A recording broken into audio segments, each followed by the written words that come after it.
de olho no primeiro lugar do campeonato e tem jogador de olho na titularidade. Eu estou tranquilo enquanto é isso, na hora e no momento certo que ele me colocar titular, eu vou estar pronto.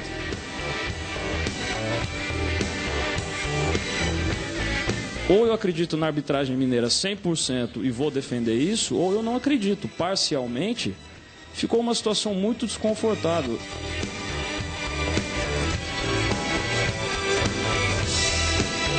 O Cruzeiro, qualquer lance minimamente polêmico, você está afastado. Agora, para o outro lado, você pode decidir um campeonato que nós vamos te aplaudir. O Cruzeiro está muito preocupado com essa mensagem que vem sendo passada.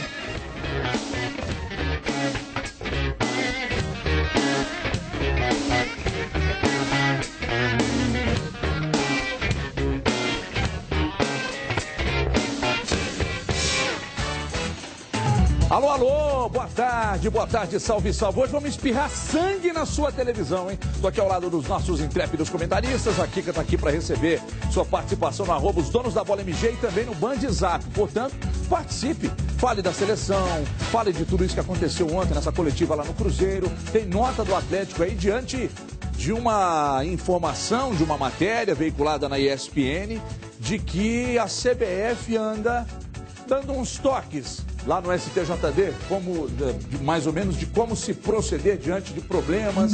A gente vai falar disso. É uma grande novidade, porque afinal de contas, o futebol é uma ilha, né? É uma ilha de... Não, eu ia falar outra coisa. É uma ilha de honestidade, uma ilha de cercada por probos, né? Não tem problema no futebol. Quando a gente vem aqui e questiona algumas coisas que acontecem lá nos tribunais, lá da CBF, aí falando, isso é mimimi, é teoria da conspiração. Então toma para aprender. Daqui a pouco a gente vai falar disso, porque agora eu tenho... Calma. Todos os mineiros podem vibrar com a sorte de contar com a Loteria Mineira. Desde sua criação, lá em 1939... a loteria possibilitou a geração de empregos, de renda e circulação econômica no nosso estado, arrecadando recursos para importantes projetos do governo de Minas. Você sabia, por exemplo, que o Mineirão, que tem cinquentão, está em chutaço, foi uma das principais obras construídas com recursos da Loteria Mineira? Por isso que a gente sempre fala que a Loteria Mineira ganha até quem não joga. E na Toca 2, daqui a pouco vamos entrar nessa questão lá do STJD com o CBF. CBF, nossa senhora. Na Toca 2, Thiago Escuro fez duras críticas à ANAF, a Federação Mineira, sobre a forma que o sorteio foi adotado para a escolha do árbitro aí no Clássico. Taca-lhe pau aí. A forma como o sorteio foi operacionalizado nos chamou muito a atenção. Então, se de fato o chefe da comissão de arbitragem confia na arbitragem mineira, que tivesse colocado 2 árbitros mineiros no sorteio. Ou eu acredito na arbitragem mineira 100% e vou defender isso, ou eu não acredito. Parcialmente, ficou uma situação muito desconfortável. E acho que a forma como o sorteio foi operacionalizado jogou sim no Emerson uma condição para ir fazer o trabalho dele no jogo muito pior do que tinha antes. Bom, vamos começar a girar o carrossel aqui. Começa com você, Eduardo Panzi. O que você achou dessa coletiva, de tudo que foi dito ontem, diante de tudo que a gente já tinha de posicionamento da federação, essa polêmica da arbitragem do Clássico? Edu, boa tarde. Boa tarde, Everton, telespectador. Eu acho que o Cruzeiro teria que se pronunciar a partir do momento que ele se sentiu incomodado. Se sente incomodado, tem que se pronunciar. Também achei essa nota da ANAF exageradíssima em relação ao Cruzeiro. Achei que exagerou muito, pegaram muito pesado. Parece que se sentiram, violentados pelo Cruzeiro, quando é uma atitude normal você pedir árbitro de outro estado. Isso não começou nesse Clássico, não. Isso, desde que eu sou desse tamanhozinho que eu ouço. Atlético Cruzeiro, árbitro de outro estado. Então, não teve nenhuma novidade. Eu só acho que tem algumas contradições nessa entrevista. Primeiro que eu não gosto de entrevista coletiva dupla. Porque uma hora ou outra um fala uma coisa, o outro fala outra coisa. Vai dar entrevista coletiva, um só responde pelo clube. É a minha opinião. Mas optaram pelos dois. E algumas contradições, alguns posicionamentos do Cruzeiro, Everton, que o Cruzeiro tem que ser mais firme.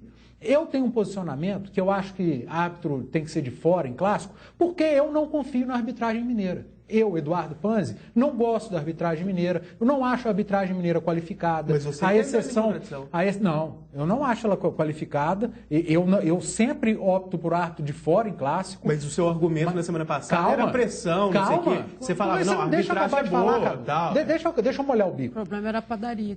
O árbitro tem que vir de fora, porque aqui, além da pressão que sofre, o árbitro antes do jogo, ele é pressionado. Ó, você vai apitar o jogo do meu time. Depois do jogo, ele é pressionado. Pô, você errou a favor do meu time. E eu não acho que, tecnicamente, a arbitragem mineira esteja no nível de outras arbitragens. A do Rio Grande do Sul é melhor, a de São Paulo é melhor. Até o Delson, lá do Pará, é melhor que nossos árbitros mineiros. Até o Delson, não, ele é um baita do juízo. É porque é do Pará, o povo tem preconceito. O bom de Minas é o Ricardo Marques, que se auto-vetou para apitar clássico. Sim. E aí o Thiago Escuro, em determinado ponto da arbitragem, fala: ou você é 100% arbitragem mineira, ou você não é. O Cruzeiro não é nem 100% e não é. Eu não confio para apitar clássico, eu prefiro um árbitro mais experiente, escudo firme, mas eu gosto muito da arbitragem mineira. A arbitragem mineira é muito boa, a gente apoia a arbitragem mineira, não, mas jogo importante não pode ser arbitragem mineira. Então se posiciona também, seja firme. Eu não quero arbitragem mineira porque eu não confio. Eu acho que eles precisam de mais trabalho, mais treinamento. Você falou isso na coletiva. Mas aí depois vem e assopra. Bom, a partir do momento que há questionamentos com a arbitragem, é porque necessariamente aponta-se um questionamento também com quem comanda, que é o Juliano Bozano, né? O Bruno Vicentim vai falar aqui agora e a gente vai, inclusive, começar a notar se há algum tipo de contradição, de posições antagônicas. Roda aí. Ano passado, o Cruzeiro foi prejudicado em ter pouco tempo de descanso. O Cruzeiro foi prejudicado em um lance capital na semifinal, onde se chutou a cabeça do Leandro Damião. O Cruzeiro ficou com 9 atletas e o Atlético marcou o gol. E depois, como eu já repeti aqui várias vezes, num lance infeliz na final, vou considerar um lance infeliz, o campeonato foi decidido. O Cruzeiro, qualquer lance minimamente polêmico, você está afastado. Agora, para o outro lado, você pode decidir um campeonato que nós vamos te aplaudir. O Cruzeiro está muito preocupado com essa mensagem que vem sendo passada. E aí, Ídolo, boa tarde. Boa tarde, um abraço a todos. Olha, as entrevistas foram longas, né? Eu concordei com algumas partes, com outras não. Acho que a parte mais inquestionável e mais fácil de concordar, digamos assim, é a respeito do questionamento da nota da ANAF. Eu acho até que a imprensa foi pouco enfática com relação a isso. Primeiro que a ANAF não tem muita importância, assim, né? Surgiu do nada, meio querendo aparecer, ninguém nem sabia o que era. Vamos falar a verdade. Não apita nada. Ninguém nunca surgiu. Se perguntasse para qualquer pessoa do meio do futebol o que é a ANAF, para a torcida fizesse uma pesquisa antes, ninguém ia saber. Ninguém nunca xingou nem a ANAF, né? Apareceu meio que do nada. Agora, a partir do momento que apareceu e que o conteúdo da nota foi analisado, a nota foi verdadeiramente um desrespeito descomunal em cima do Cruzeiro, de uma irresponsabilidade atroz mesmo. Eles falam que o Cruzeiro tem problemas internos, que está jogando para a torcida. Como que você fala isso sem ter o menor embasamento? Sem viver e conhecer, né? O que dá a impressão é que a pessoa que escreveu a nota foi até um tanto pueril, assim. Pessoa inocente. E a pessoa não sabe, estava com raiva, mas foi uma coisa meio amadora, assim. Porque até para bater, se a pessoa estava com a intenção de bater no Cruzeiro, que fizesse isso, que já não é legal, né? Mas que fizesse isso com argumentos minimamente aceitáveis. Ficasse ali no campo do pedido para arbitragem local ou arbitragem de fora, entrou em outras áreas e ainda coloca assim, em determinadas partes da nota. É inquestionável, todo mundo nota que o Cruzeiro está tentando fazer isso. Eu não notei isso. Eu também não. Ninguém nota que o Cruzeiro... E veja bem, eu até discordei do pedido do Cruzeiro para arbitragem de fora. Eu até acho que o Cruzeiro errou, mas o questionamento não é errou, eu discordo da opinião, porque é aceitável você pedir arbitragem de fora. Mas achei a nota muito ruim. Agora, em outros pontos da entrevista eu não concordei. Por exemplo, quando eles vão citando alguns lances de arbitragem que teriam prejudicado o Cruzeiro, eu acho que eu não tenho a mesma interpretação de determinados lances, por exemplo. A arbitragem do domingo no Clássico, se você pegar todos os tipos de lance, você até acha erro para os dois lados mesmo. Mas sejamos sinceros, né? Erros que determinaram o andamento do placar Nesse jogo foram contra o Atlético. Decisivos. Em outros momentos foram contra o Cruzeiro. Ah, teve um contragolpe ali do Elber, que deveria ter dado vantagem? Tinha mesmo. Um outro cartão para o Atlético, amarelo, para mim tinha mesmo. Agora, pênalti, lance de jogo, lance de decisão, na minha opinião, foi contra o Atlético. E isso não apaga o fato de, para mim, o Cruzeiro ter jogado bem. Porque o Atlético também jogou bem. Para mim, os dois times jogaram bem, o jogo foi bom, estava equilibrado na maior parte do tempo, teve aquele momento ali que o Atlético foi melhor, que sufocou, mas teve principalmente o pênalti que teria no mínimo empatado o jogo, provavelmente, claro que o Fábio poderia ter defendido, mas que é um lance com chance clara de mudar o placar. O depoimento foi muito longo, Everton. Depois eu quero falar outros pontos que eu discordo. É porque não dá tempo de ir esmiuçando tudo que eles falaram. Se você pegar a entrevista do Sérgio Rodrigues pra gente aqui, depois da reunião do arbitral, um monte de coisas se contradiz com a entrevista de ontem coletiva. Falando em um monte de coisas que contradizem e tal, Dimara, você não acha que tudo isso que está sendo discutido agora, de jogos em data FIFA, clássico em data FIFA, arbitragem do estado de fora na fase tal, em clássicos, você não acha que isso tudo tem que ser definido no arbitral? E que todos os problemas que aconteceram nessa edição do Campeonato Mineiro sejam corrigidos na próxima edição? E que tudo seja tratado no arbitral? Afinal de contas, a desgraça do arbitral existe para quê? Para tratar o quê? Para decidir o quê? Por que no meio do campeonato muda-se tudo? Por que eles não conseguem lá no arbitral entender que data FIFA, o calendário sai antes do arbitral da federação? Por que não conseguem organizar no arbitral? Aí quando chega no meio, vira esse zonão que virou. Boa tarde, Marcos. Boa tarde para todo mundo. E pega a ata, todo mundo assinou, né? Ou seja, na hora que você tem que questionar. Só para falar uma coisinha, só para falar uma coisa da Associação Nacional de Arbitragem, da ANAF, Por que só questiona o Cruzeiro? Quantas equipes nós vimos, estamos acompanhando em outros estaduais? Isso, para mim, foi determinante. Isso além da bobagem, o Cruzeiro tem direito de questionar mesmo. Isso aí, além da bobagem toda que estava escrita lá, porque eram várias bobagens, sem argumento, interferindo numa administração do clube, que é do clube, e eles não têm nada a ver com isso, porque o clube não vai lá interferir no que eles fazem, enfim, essa série de coisas. Por que questionaram só o Cruzeiro? Sendo que a gente vê N declarações de treinador, de jogador, de dirigente, de vários clubes, e só foi o Cruzeiro. Isso que eu não entendi. E solta numa sexta-feira, quando já está... Sabe, eu achei tudo muito estranho. Eu falei, não estou entendendo isso, da questão da ANAF. Agora, dessas questões todas que eles falam e que reclamam, é aquilo que a gente vem dizendo aqui ao longo desses inúmeros anos que a gente tem condição de estar no microfone. Ô, gente, acaba o Mineiro, todo mundo esquece a arbitragem, esquece o que aconteceu, brerá, brerá. Aí no próximo problema, no outro Mineiro, eles lembram tudo que passou. Ninguém questiona a comissão de arbitragem, nada. Aí vem o brasileiro, eles questionam durante o brasileiro toda a questão da arbitragem, não sei o que, STJD, Companhia Limitada. Acaba aquilo, ninguém faz nada, ninguém vai lá. Você já viu algum clube, a gente falou isso na Band News, quando acabou o campeonato, foi campeão, vice, a vovozinha, sei lá o que aconteceu? Ir lá e falar, não, vamos questionar. Para o ano que vem a gente não aceita, para o ano que vem a gente quer mudar isso, tem que mudar essa comissão de arbitragem, tem que ter... Já viu alguém fazer isso? Você sabe qual que é o problema? É interesse próprio, é só naquele momento. O que eu vou dizer agora, é claro que é quase que um mundo da fantasia, se a gente considerar o ambiente que é longe do ideal no futebol, em termos éticos, em termos de conduta ilibada, né, ídolo? Eu queria ver um dia em que o Cruzeiro se pronunciasse depois de um jogo de hoje, depois do jogo de domingo, e falasse, olha, a gente queria arbitragem de fora, você viu que o juiz não foi bem, mas reconhecendo que o Cruzeiro foi beneficiado. Da mesma forma que eu queria ver o Atlético, naquele clássico do ano passado, que aquela bandeira errou o impedimento do Alisson, e outros lances prejudicaram muito o Cruzeiro naquele jogo. Para mim, naquele jogo, o Cruzeiro foi muito prejudicado contra o Atlético e nesse jogo o Atlético foi muito prejudicado contra o Cruzeiro. Para pegar um exemplo de cada lado.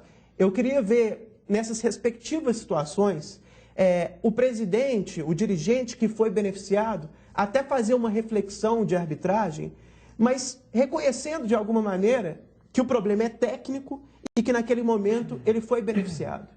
É claro que é querer demais, mas eu acho que ia dar uma credibilidade muito grande para a discussão de arbitragem. Porque fica a impressão mesmo de que é cada um por si, cada um defendendo o próprio interesse, e até por isso Eu acho que isso no futebol brasileiro é levado a um patamar tão apaixonado e pouco racional que eu começo a questionar e começo a ter dúvida até a ideia de liga que todo mundo elogia. Eu odeio a CBF, eu acho a CBF péssima em todos os sentidos. Em termos de honestidade, organização, preparo intelectual das pessoas que estão lá, para mim está tudo errado. Agora, os clubes são cada um por si, que eu não consigo ver os clubes brasileiros organizando uma competição o exemplo foi dado de forma... O exemplo foi dado a edição, eles não conseguem, assim... Mas a edição discutir. da Liga mostrou o isso. tanto de briga que teve nessa primeira liga. Eles não conseguem. O tanto de Cara, briga. eles implodiram o Clube dos 13. E perderam com isso. E ainda tem dirigente que bate no peito. Porque eu implodi, ajudei a implodir. Mas você foi um tremendo idiota, cara. Porque quando você vai negociar sozinho, a possibilidade de você se dar muito mal na negociação é muito grande. Né? A união não faz a força, então eles quebram isso. Agora, um outro detalhe ainda, em cima do que você está dizendo, sobre a questão do dirigente, às vezes, chegar e dizer, olha, nós fomos beneficiados e tal. É importante isso que você está dizendo por uma razão muito simples. Porque quando a arbitragem passa a ser o tema principal do jogo, automaticamente você desqualifica a vitória. Você tira a atenção. O Cruzeiro venceu. Claro. Pô, mas você não vai achar nenhum aspecto positivo na vitória do Cruzeiro? Quer dizer... Foi nossa, bafejado pela sorte, ganhou o jogo. Não. No trabalho dele. Quem se defende bem, vai lá, tem uma bola no segundo tempo, faz o gol, também tem seus méritos. Aí fala só de arbitragem. Dá a impressão seguinte, bom, se a arbitragem não tivesse tido influência, aí o Atlético teria... Você não tem como saber. O Cruzeiro poderia ter, se o jogo fosse apitado de forma justa, se aquele pênalti tivesse sido marcado, o jogo provavelmente ficaria 1-1. Agora, o pênalti foi uma burrice atroz do próprio jogador do Cruzeiro. Não fosse a burrice gigantesca do Fabrício, o Cruzeiro poderia ter vencido o jogo por 1-0. Deixa eu girar. Claro. Deixa eu girar. Rapidinho, 5 segundos para você. Você levantou a mão, queria falar alguma coisa. Não, você falou da união dos clubes. O Atlético, nós estamos em 2016, pela primeira vez o Atlético e o Cruzeiro foram negociar patrocínio junto. E deu certo, patrocínio de televisão, cota de TV. Os dois se deram bem, né? Melhor que nos outros anos. Põe a Kika na tela aí. Alô, Kika, boa tarde. Vamos girar então a participação do torcedor no @ os donos da bola MG e também no Bandzap, Kika. Boa tarde, Gabriel Carvalho. Diz que o Ricardo Marques é tão bom árbitro que no ano passado foi eleito o pior do Brasileirão pelos próprios jogadores. O Márcio Alebral, juiz falha, não é máquina. O Galo perdeu por incompetência nas finalizações contra o Fábio. É simples assim. O Pedro Silva teve erro para os dois lados, mas meu Cruzeiro venceu na raça porque futebol também não tem muito. E a Valéria Dantas, mesmo com os erros grotescos de arbitragem, o Atlético também pecou nas finalizações. Tá, agora que me informaram aqui que essa pesquisa foi feita entre os jogadores e entrou no site do UOL. Daqui a pouco você fala, daqui a pouco. Segura aí. Mas não esquece o que você vai falar, eu acho importante. Deixa eu falar de uma grande oportunidade, pessoal. Atenção, para você morar ou para o investimento extremamente seguro. Eu tenho para você hoje lotes a partir de 300 metros quadrados, urbanizados, água, luz, meio-fio demarcados, as ruas compactadas e tal, na entrada da cidade de Cachoeira da Prata. Na entrada, às margens da rodovia de acesso à cidade, apenas 15 minutos de Sete Lagoas. Lembrando que o financiamento é próprio. Não tem consulta ao SPC, Serasa e você tem até 150 meses para pagar. Você vai dar uma entradinha de 4.200 e prestações a partir de R$ 399 mensais. Não perca tempo. Aliás, eu vou fazer o seguinte, se você ligar informando que viu o anúncio aqui nos Donos da Bola, você não vai dar entrada, é coisa nenhuma. Não precisa dar entrada. Você vai fazer o contrato e aí já pode construir, já vai morar e se não quiser simplesmente para investimento também você mantém. Só que você não vai dar entrada. Esquece a entrada, paga só esse valor mensal anunciado aí de R$ 399, mas não perca tempo, porque são últimas unidades à venda. Agende hoje mesmo a sua visita, adquira o lote no bairro Recanto do Salvador. Não perca tempo, o momento é excepcional para esse tipo de investimento. Mais uma jogada da Bandeirantes Imóveis 34850123 e também no WhatsApp, chama agora aí, 99907-9139, 99907-9139, chame agora e faça a sua compra, até já.